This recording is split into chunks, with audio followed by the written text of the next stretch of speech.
अमरावती जिल्हा ग्रामीण काँग्रेस कमिटीच्या वतीने स्वातंत्र्याच्या अमृत महोत्सवानिमित्त जिल्ह्यात पदयात्रा काढण्यात येणार आहे। 9 ऑगस्टला चांदूर रेल्वे तालुक्यातून पदयात्रेला सुरुवात होणार आहे। 14 ऑगस्टला सायंकाळी चांदूर बाजार तालुक्यातील जसापूर येथे समारोप होणार आहे। या पदयात्रेत शेकडो काँग्रेसचे पदाधिकारी व कार्यकर्ते सहभागी होणार आहेत। तिरंग्याचा अभिमान, शहीद महापुरुषांच्या कार्याची या पदयात्रेतून जनजागृती केली जाणार आहे। याविषयीची माहिती जिल्हा मध्यवर्ती बँक येथे आयोजित पत्रकार परिषदेत देण्यात आली। प्रदेश काँग्रेस कमिटीचे माजी अध्यक्ष माणिकराव ठाकरे यांनी माहिती दिली।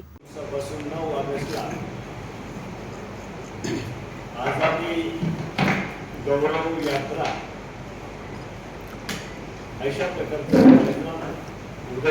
कार्यक्रम आणि सर्वांना 75 किलोमीटर अशा प्रकारचं अंतर जिल्ह्यामध्ये पायी चालायचं आहे।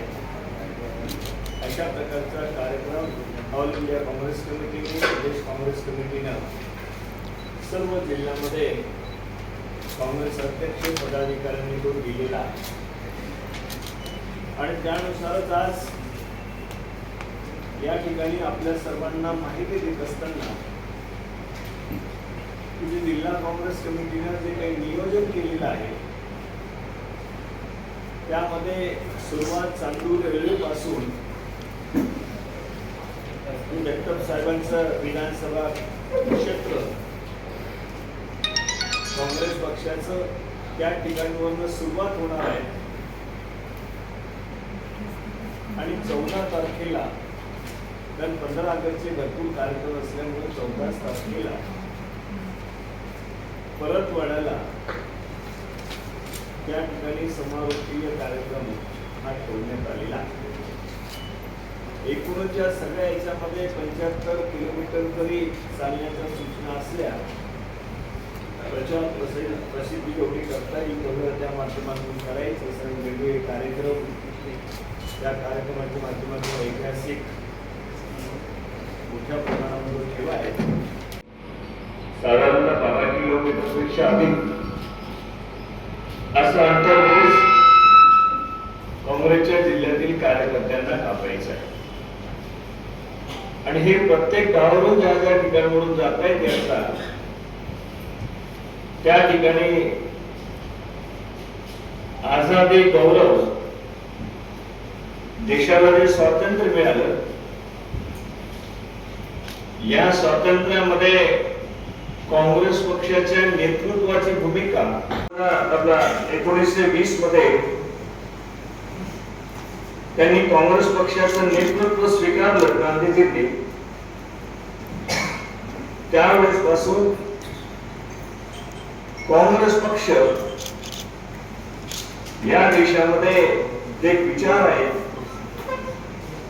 या देशामधल्या प्रत्येक नागरिकांना न्याय मिळवून देण्यासाठी सर्व धर्मातील सर्व समाजातील लोकांना समान न्याय मिळवून देण्याच्या दृष्टिकोनातून जे विचार गांधीजींनी पुढे ठेवले आणि स्वातंत्र्य प्राप्ती करता सातत्याने प्रयास केले। अनेक वर्षानुवर्ष गांधीजींना, पंडित जवाहरलाल नेहरूजींना, अब्दुल कलाम आझाद असतील या सर्वांना अनेक वर्षपर्यंत स्वातंत्र्य प्राप्ती करता जेलमध्ये राहावं लागलं। नेहरूजींना सुद्धा 10 वर्षपर्यंत इंग्रजांनी जेलमध्ये डांबून ठेवलं, परंतु नेहरूजींनी या देशाला स्वातंत्र्य मिळालंच पाहिजे महात्मा गांधींच्या नेतृत्वाखाली आमचा लढा सातत्याने जोपर्यंत संपूर्ण स्वातंत्र्य मिळत नाही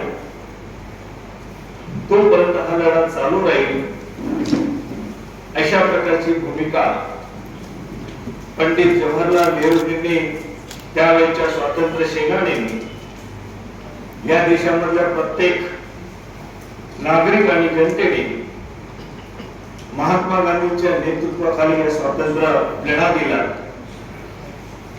आपण इतिहास पाहिला तर ज्या वेळेला 1929 मध्ये अखिल भारतीय काँग्रेसचं अधिवेशन झालं, लाहोरला ते अधिवेशन झालं. त्या अधिवेशनाच्या वेळेला 2 मत होती की आपण इंग्लंडमध्ये असलेल्या राजांचं त्या ठिकाणी त्यांना राजा म्हणून मान्य करायचं की नाही.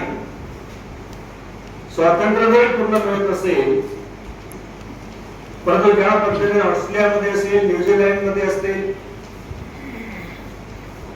अनेक राष्ट्रांनी त्यांचं श्रेष्ठत्व मान्य केलं, परंतु ज्या वेळेला पंडित जवाहरलाल नेहरूजी यांच्या नेतृत्वाखाली, यांच्या अध्यक्षतेखाली ज्यावेळेला अधिवेशन लाहोरला झालं, 1929 ला झालं. अधिवेशनाची नेहमीच तारीख काँग्रेस पक्षाची 31 डिसेंबर असायची. आणि ज्यावेळेला 1929 मध्ये नेहरूजींच्या अध्यक्षतेखाली अधिवेशन झालं, त्यावेळेला सुभाषचंद्र बोस असेल, पंडित जवाहरलाल नेहरू असेल, यांचे समाजवादी विचार आणि दोघांनी एकत्रपणे भूमिका घेतली. या देशाला स्वातंत्र्य, संपूर्ण स्वातंत्र्य मिळालं पाहिजे, कोणत्याही राजाचं कोणाचे अधिपत्य राहणार नाही, अशा प्रकारची भूमिका पंडित जवाहरलाल नेहरूजींनी घेतली. ठराव त्या ठिकाणी मांडला संपूर्ण स्वातंत्र्याचा. आणि त्याच वेळेला पहिला तिरंगा 1929 मध्ये रात्रीला पंडित जवाहरलाल नेहरू यांनी त्या ठिकाणी संपूर्ण स्वातंत्र्याची घोषणा केल्यानंतर आणि त्यानंतर त्यांनी ठरवलं की 26 जानेवारीला आपल्याला स्वातंत्र्य दिवस, आपल्याला पूर्णपणे स्वातंत्र्य मिळालं, आपण स्वातंत्र्य दिवस म्हणून साजरा करायचा. असं 26 जानेवारीला काही दिवसानंतरच त्या बैठकीमध्ये ठराव त्यांनी घेतला. आणि त्यावेळेस पासून या देशामध्ये ज्या वेळेला अधिवेशन काँग्रेस पक्षाचं झालं 31 तारखेला, त्या प्रत्येक अधिवेशनामध्ये तिरंगा ध्वज त्या ठिकाणी फडकवण्यात आला आणि स्वतंत्रपणे, पूर्णपणे स्वातंत्र्य या देशाला मिळालं अशा पद्धतीचा ठराव आणि कशा प्रकारची भूमिका हे काँग्रेस पक्षाने त्यावेळेस पासून घेतली. आणि त्यानंतर आपला पूर्ण इतिहास माहित आहे की कशा पद्धतीने 26 जानेवारी आपण म्हणतो. डॉक्टर बाबासाहेब आंबेडकरांनी या देशाला घटना दिली. संपूर्णपणे ती घटना 26/11 ला या देशाची घटना राजेंद्र प्रसाद जे अध्यक्ष संविधान सभेचे त्यांच्या हातामध्ये सुपूर्द केली. आणि तो दिवस 26/11 हे संविधान दिवस आपण म्हणून मानतो, परंतु 26 जानेवारी हा दिवस जो मानतो तो पंडित जवाहरलाल नेहरूजींनी पहिला 1919 ला जो झेंडा त्या ठिकाणी फडकवला, तिरंगा, त्या दिवसापासून काँग्रेस पक्षाची ती भूमिका राहिली. तो सन्मान झेंड्याचाच नाही, त्या देशामध्ये सुद्धा स्वातंत्र्य पंडितजींच्या आणि महात्मा गांधी नेतृत्वाखाली या देशाला स्वातंत्र्य मिळालं. कारण या सगळ्यांचे विचार आज आपण पाहतोय की जो इतिहास आहे, गौरवशाली इतिहास आहे.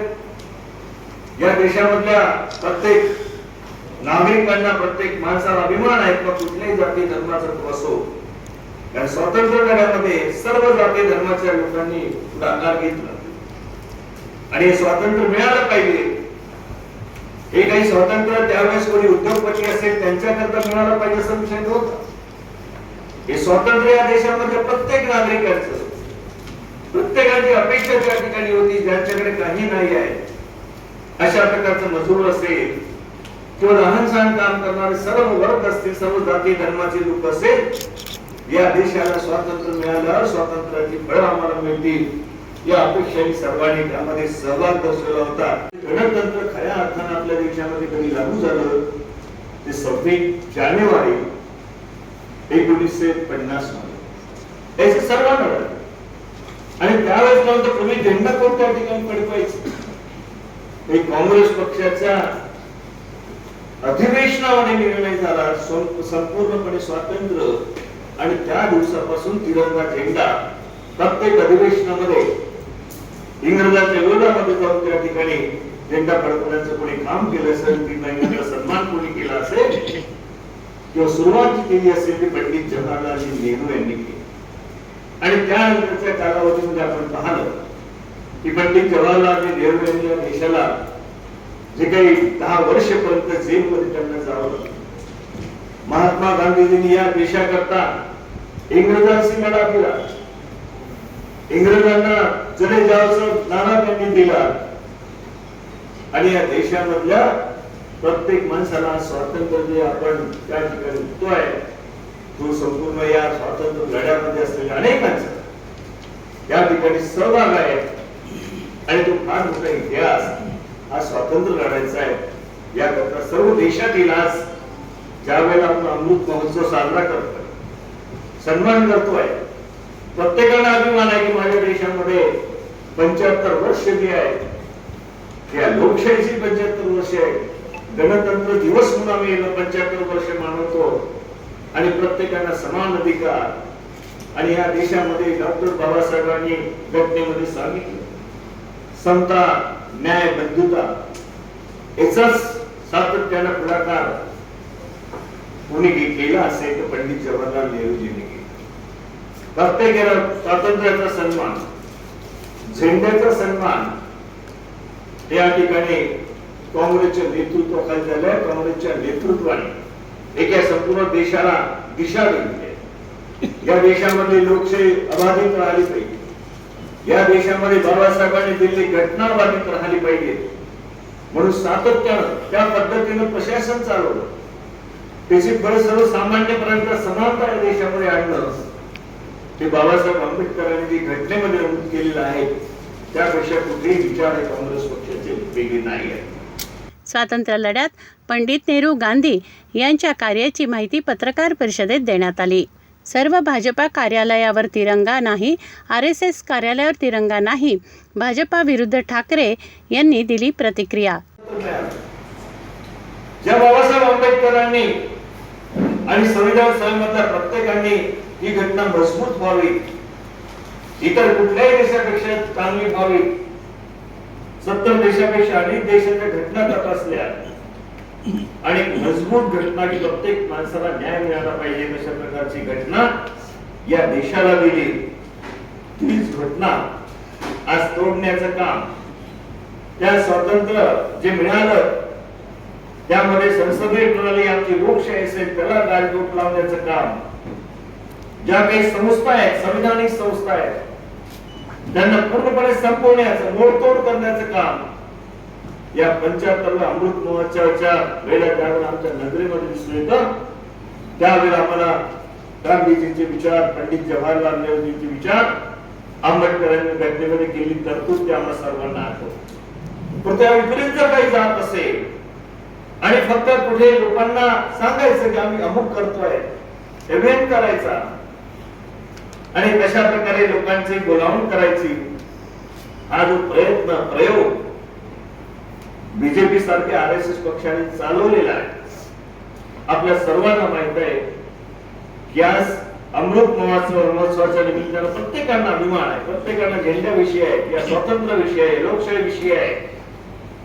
पण एकाकडे जर आपण पाहिलं तर या देशामध्ये राज्य करणारे ज्या बीजेपीच्या नेतृत्वाखाली जे राज्य देशामध्ये करतायत त्यांच्या पाठीमागे उभी असलेली RSS ज्यावेळेला आपण पाहतो त्यावेळेला त्यांच्या कुठल्याही टिपीवर एक सुद्धा तिरंग्याचा फोटो कुठं नाही आहे की आम्ही तो फोटो लावलेला आहे, तिरंग्याचा सन्मानाला आहे. 52 वर्षापर्यंत RSSच्या कार्यालयावर तिरंगा ध्वज सुद्धा फडकू दिला. आज भागवतांनी कधीही म्हटलेलं नाही की त्या ठिकाणी अशा प्रकारचा तुम्ही हे करा. त्यांचे जर 5-6 प्रमुख RSSचे पाहिले त्यांच्या कोणाच्याही डीपीवर फोटो सुद्धा झेंड्याचा टाकण्यात आलेला नाही. किंवा तशा प्रकारच्या RSS ला बीजेपी सांगू शकत नाही की तुम्ही सुद्धा राष्ट्रध्वज मान त्या ठिकाणी ठेवला पाहिजे, कारण त्यांची बीजेपीची ती हिंमत नाही. RSSच्या पुढे मोहन भागवतांच्या विरोधामध्ये त्या ठिकाणी काही भूमिका घ्यायची किंवा त्यांना काही सांगण्याची ही भूमिका त्यांच्यामध्ये नाहीये. फक्त लोकांना दाखवायचं की आम्ही कुठे प्रत्येक घरामध्ये झेंडा आम्ही लावायला निघालो. आम्हाला झेंड्याचा अभिमान आहे. कोणी झेंडा लावत असेल तर आम्हाला अधिक आनंद आहे. फक्त इव्हेंट करायचं आणि ते आपल्याच पद्धतीने झेंडा लागला गेला पाहिजे. बीजेपी ज्या पद्धतीने आडवा सांगते उभा सांगते ठरलेला झेंडा त्यांना मान्य नाही. ते समजा याच पद्धतीने घरी झेंडा लावला पाहिजे. याच्यामध्ये सुद्धा आमच्या पक्षाचा वेगळी भूमिका आहे झेंड्याच्या बाबतीमध्ये. आणि कुठेतरी आम्ही फार राष्ट्रभक्त आहोत अशा प्रकारची दाखवण्याची जी पद्धत आहे ते कुठेतरी लोकांची दिशाभूल करण्याची. झेंडा लावला पाहिजे, प्रत्येकाने लावला पाहिजे आपल्या घरात, त्यामध्ये कुणाचंही दुमत नाही. कारण झेंड्याच्या विषयी सुरुवातीपासून जी भूमिका जी काँग्रेस पक्षाच्या नेतृत्वाने घेतली आहे, देशाला स्वातंत्र्यच काँग्रेस पक्षाचे महात्मा गांधी जसे, पंडित जवाहरलाल नेहरू असेल, अब्दुल कलाम आझाद असेल, यांनी या देशाला स्वातंत्र्य मिळवून देण्याकरता त्यावेळेच्या स्वातंत्र्य सेनानीने लढा दिला. गौरव म्हणून आम्ही म्हणतोय आझादी का गौरव यात्रा, याचा अर्थच हा पदयात्रा, याचा अर्थच हा की जे आपल्या स्वातंत्र्य मिळाल्या 75व्या वर्षी आपण अवलोकन केले पाहिजे की काय या देशामध्ये घडतंय तर काय नाही घडतंय, काय घडलं पाहिजे. आणि आज ज्या वेळेला हा विचार आपण मनामध्ये करतो त्यावेळेला स्वाभाविकच आपल्या मनामध्ये येतं की काय भविष्यामध्ये या देशामधली घटना अबाधित राहणार आहे का, या देशामधलं आम्हाला मिळालेले स्वातंत्र्य अबाधित राहणार आहे का, अशा प्रकारचा प्रश्न आपल्याला ज्यावेळेला पडतो त्यावेळेला अधिक एकवटून स्वातंत्र्य लढ्यामधला जो इतिहास आहे त्यावेळेचा जो गौरव आमच्या नेतृत्वाचा, काँग्रेस पक्षाच्या नेतृत्वाचा असेल, त्या संपूर्ण देशामधल्या त्यावेळेच्या नेतृत्वाचा, स्वातंत्र्य लढ्यामधल्या नेतृत्वाचा असेल, यांचा गौरव करणं ही अशा वेळेला क्रमप्राप्त आहे. आणि त्याकरता त्याला उजळणी देणं, परत आणखी लोकांपुढे ही मांडणी करणं, हेच खऱ्या अर्थानं आझादी गौरव पदयात्रेचा उद्देश आहे. राहुलजी गांधी, सोनियाजी गांधी यांनी सर्वांना उदयपूरच्या याच्यामध्ये सांगितलं. प्रदेश काँग्रेस कमिटीचे अध्यक्ष नाना पटोलेजी यांनी राज्यामध्ये सांगितलं की सर्व जिल्ह्यामध्ये त्या ठिकाणची ती गौरव यात्रा व्हायला पाहिजे. म्हणून अमरावती जिल्ह्यामध्ये अत्यंत चांगल्या प्रकारचं नियोजन जिल्हा अध्यक्ष आणि सर्व नेत्यांनी या ठिकाणी केलेलं आहे. प्रत्येक मतदारसंघामध्ये त्या ठिकाणी एक विशिष्ट 15 किलोमीटर पासून तर 16-17 किलोमीटर 18 किलोमीटर पर्यंतच रोजची यात्रा या ठिकाणी पदयात्रा ही काढण्याचं नियोजन केलेलं आहे. त्याच्या कॉपीज सुद्धा आपल्याकडे सर्व बांधवांकडे दिलेल्या असतील. तर त्यांनी त्याला जेवढी प्रशिक्षण, कारण हे शेवटी विषय असं यावेळेस एक वेगळ्या पद्धतीचा आहे, राजकीय दृष्टिकोनातून नाही. आम्ही तर सांगितलेलं आहे की प्रत्येकाचा गौरवाचा क्षण आहे, या देशामधल्या प्रत्येक नागरिकांचा गौरवाचा क्षण आहे. आणि 75वी अमृत महोत्सव जो आहे तो त्या ठिकाणची आठवण करणं, नेतृत्वाने काय केलं आपल्याकरता त्याची आठवण करून देणं, त्याची आठवण ठेवणं, त्यांचे विचार काय आहेत, काय होते, कशा करता देश स्वतंत्र झाला, त्या लोकशाहीचे मूल्य आपल्या लोकांपर्यंत परत आणखी आपण 75 वर्षामध्ये पोहोचवावी. माजी महिला बालविकास राज्यमंत्री ॲडव्होकेट यशोमती ठाकूर यांनी सुद्धा माहिती दिली. काळामध्ये जे काही आमचं नियोजन आहे त्याच्यामध्ये ट्रेनिंग आहे, इतिहास जो आपले युवक विसरलेले आहेत त्याची परत आठवण करून देणं आहे. छोट्या छोट्या क्लिप्स करून जे काही स्वातंत्र्य लढ्यामध्ये जे काही इव्हेंट्स होते ते सगळे इव्हेंट्स त्या ठिकाणी सोशल मीडियाच्या माध्यमातून किंवा इलेक्ट्रॉनिक मीडियाच्या माध्यमातून ते देखील दाखवण्याचं आहे. तर पर्याय नाही आहे, त्यांना लावावाच लागला. तिरंगा सगळ्यांनी आपलं डीपी ठेवावा असं म्हणणं आहे. आमच्या सगळ्यांची डीपी बघितलं तर सगळ्यांच्या आम्ही नेहरूजी तिरंगा पकडताना त्या ठिकाणी आम्ही आमच्या डीपीवर लावलेले आहेत.